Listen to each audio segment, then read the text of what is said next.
ان فرشتوں کی قسم جو ڈوب کر کھینچ لیتے ہیں اور ان کی جو آسانی سے کھول دیتے ہیں اور ان کی جو تیرتے پھرتے ہیں پھر لپک کر آگے بڑھتے ہیں، پھر دنیا کے کاموں کا انتظام کرتے ہیں کہ وہ دن آ کر رہے گا جس دن زمین کو بھونچال آئے گا، پھر اس کے پیچھے اور بھونچال آئے گا۔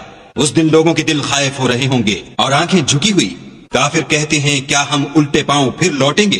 بھلا جب ہم کھوکھلی ہڈیاں ہو جائیں گے تو پھر زندہ کیے جائیں گے؟ کہتے ہیں کہ یہ لوٹنا تو موجب زیاں ہے، وہ تو صرف ایک ڈانٹ ہوگی۔ اس وقت وہ سب میدان حشر میں آ جمع ہوں گے۔ بھلا تم کو موسیٰ کی حکایت پہنچی ہے جب ان کے پروردگار نے ان کو پاک میدان یعنی طوا میں پکارا اور حکم دیا کہ فرعون کے پاس جاؤ، وہ سرکش ہو رہا ہے، اور اس سے کہو کیا تو چاہتا ہے کہ پاک ہو جائے اور میں تجھے تیرے پروردگار کا رستہ بتاؤں تاکہ تجھے خوف پیدا ہو۔ غرض انہوں نے اس کو بڑی نشانی دکھائی مگر اس نے جھٹلایا اور نہ مانا۔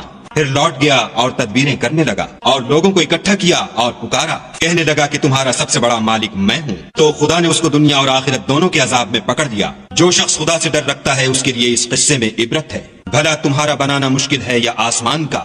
اسی نے اس کو بنایا، اس کی چھت کو اونچا کیا، پھر اسے برابر کر دیا، اور اسی نے رات تاریک بنائی اور دن کو دھوپ نکالی، اور اس کے بعد زمین کو پھیلا دیا۔ اسی نے اس میں سے اس کا پانی نکالا اور چارہ اگایا، اور اس پر پہاڑوں کا بوجھ رکھ دیا۔ یہ سب کچھ تمہارے اور تمہارے چار پایوں کے فائدے کے لیے کیا۔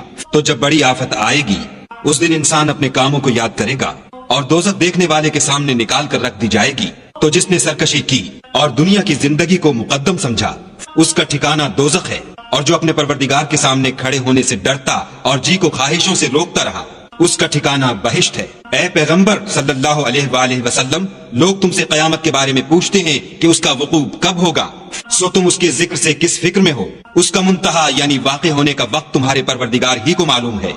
جو شخص اس سے ڈر رکھتا ہے تم تو اسی کو ڈر سنانے والے ہو۔ جب وہ اس کو دیکھیں گے تو ایسا خیال کریں گے کہ گویا دنیا میں صرف ایک شام یا صبح رہے تھے۔